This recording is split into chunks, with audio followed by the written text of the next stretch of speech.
military action in Iran and support for Israel.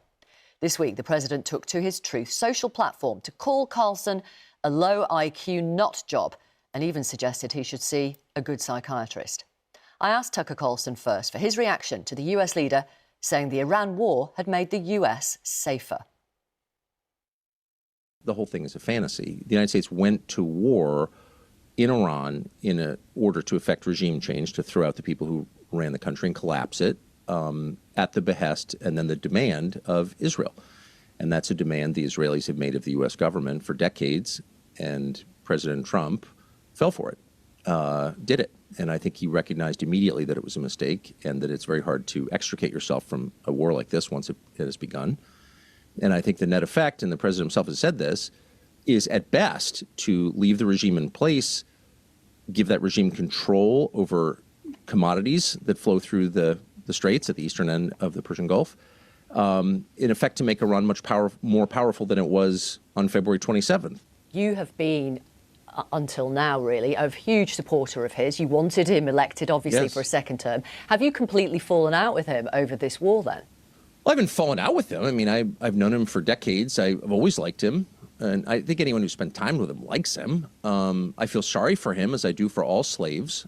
He is not free in this moment at all to do what he thinks is best for himself or his country. What do you mean? No, he's not free. And we learned that yesterday when Donald Trump announced a ceasefire, clearly with relief, and made its terms, or most of its terms, public. And then that ceasefire ended within 2 hours because Israel intentionally violated the terms by attacking not just southern Lebanon, but the city of Beirut.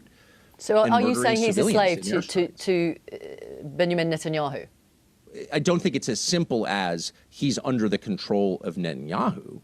But, you know, you could summarize it that way and you wouldn't be totally inaccurate. And again, we know this because the single biggest mistake Trump or any American president in my lifetime has made was going to war with Iran in an effort to change its regime. I want to ask you about the British Prime Minister, Sir Keir Starmer, was criticised by the US President.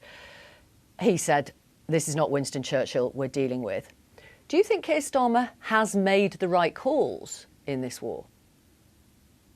I don't think Keir Starmer makes any calls about anything. I mean, Keir Starmer's not. Well, he did make a call about this. Obviously. Right. Okay. No, Keir Starmer is every bit as enslaved as Donald Trump is. It is illegal. It is a crime for which you can be arrested in Britain right now, criticizing Israel. If you say you're for Palestine action, you can be arrested. A lot of people have been arrested. So in other words, it is not legal in Britain to criticize another country.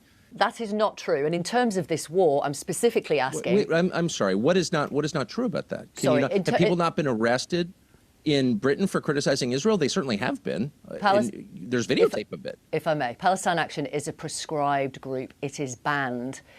Therefore, people have been arrested. Why is it banned? That is correct. Why is it banned? I'm asking you a question specifically about Keir Starmer and the It's banned because the Israeli government wanted it banned. I often criticize Britain, but I love Britain. As I said, I have family there. And I don't think that Britons understand just how badly they've been shafted by the United States. And I am ashamed of that, and I hope that we will do everything we can to rectify it. I hope that our next president strikes a far more conciliatory and cooperative tone with Britain and tries to help Britain, because it has a lot of problems that will be very obvious by the next time there's a presidential election in my country. You have said that you have been called anti-Semitic because of your opposition to the US joining Israel in fighting this war. Yes.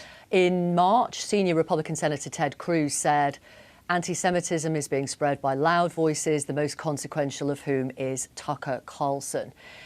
Republican Congressman Randy Fine called you the most dangerous anti-Semite in America. What do you say to that? Of course I'm not an anti-Semite, and that's why they're calling me one. Because my position on Israel has nothing to do with the religion or ethnicity of Israelis. It has everything to do with decisions made by its government that hurt my country. And so in order to avoid having that debate, the fastest and most expedient way to end it is by calling the person trying to raise it a bigot. And I just don't think that works anymore. I would say that what matters in politics and in life is what you do. I think anti-Semitism and racism of all kinds, including anti-white racism, are all immoral and anti-Christian, and I oppose them. You shouldn't judge people on the basis of how they were born, period. Sure. And you said a moment ago, what matters in politics is what you do. You Correct. had far-right commentator Nick Fuentes on your show, who, as you know, has said Hitler was really effing cool, Hitler was awesome, Hitler was right, the Holocaust didn't happen, and said on his podcast, in his view, Jewish people are the problem rather than Israel. I know you've said you've had him on because I disagree with that. Right. Do you have concerns that broadcasting Nazi-loving, Holocaust-denying guests to your audience and potentially mainstreaming and normalising those views is an issue? I've said that I disagreed with Fuentes on those questions. I don't think that you should ever judge or attack people on the basis of their bloodline. I also interviewed Ted Cruz. I tried to interview Randy Fine. Both of them have But let me go back to the Nick Fuentes stuff. If I may finish my answer. Sure. I've interviewed both of them, or tried to interview Fine. He wouldn't, but I've interviewed Ted Cruz, as you noted. And both of them have defended the genocide in Gaza, the murder of children. And I would say that sending money to a military that murders children is a little bit more significant a moral crime than saying ugly things. Do you think Fuentes is anti-Semitic?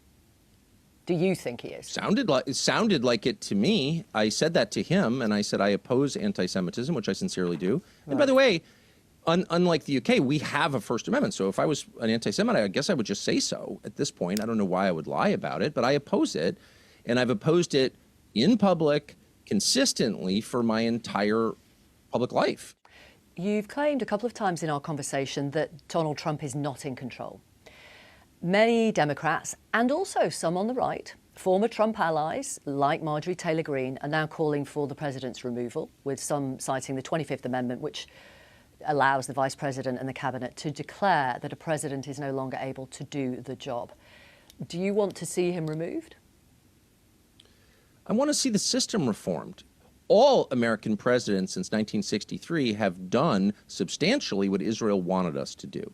And now it's really hurting us. Right. And so the problem is not simply Trump. The problem is the mechanism of control that allows a country of 9 million to control a country of 350 million. What is that mechanism? I'm not sure I know the answer. But we need to find out what that is. Well, as you know, as Commander-in-Chief, he could have said no to Benjamin Netanyahu. Other presidents have. Joe Biden, Barack Obama. You're absolutely right. And I made that point. And you're absolutely right, they did. And I wish our president had. But he didn't. So it's not the system. And he went into a war. Well, it is the system, because the last president financed the Gaza genocide. The president before him, same thing. I wanted to ask you about the Melania Trump press conference, very unusual, where she denied connections to Jeffrey Epstein and said that any claims linking her and him need to end today. What do you think is going on there? Strictly speaking, I don't know what's going on there. I know the White House communication staff had no idea she was going to say that. So it's one of two possibilities. Either she was reading speculation about her relationship with Epstein on the internet and she was upset and wanted to clear her name, which is totally possible. Or there was something else going on. So the Israeli government has a long and well-documented track record of using sex scandal or the appearance of scandal to force American political leaders into doing its bidding. You hope it wasn't that. But I did notice that within an hour or two after that press conference, a piece came out, I think, in the Daily Beast, alleging some connection between Melania Trump and Epstein, which was obviously hurtful to her and embarrassing to the first family. So I don't know if there's any kind of connection, but I do know, once again, this is a fact, that sex scandals are used, probably not just by the Israeli government, probably lots of foreign governments. It's not just the Israelis. I just want to be clear. I mean, I am going to point out, I probably don't need to because our audience can see and hear for themselves. Pretty much everything that you've said in our conversation, Tucker Carlson, you have put at the door of the Israeli government. Now, to some people, that will be evidence that you are anti-Semitic. You are anti-Jewish. Oh, I know. I'm very anti-Semitic.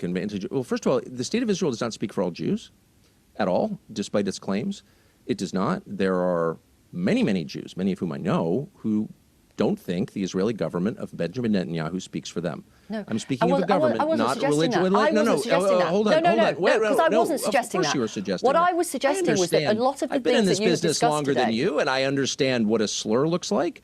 And you're attempting to call me an anti-Semite in a passive-aggressive way. Some people would say that. Well, I'm responding to your slur, and saying that it's untrue. It does not apply to me. Doubtless there are anti-Semites who don't like Israel. I'm not an anti-Semite. I don't hate Israel.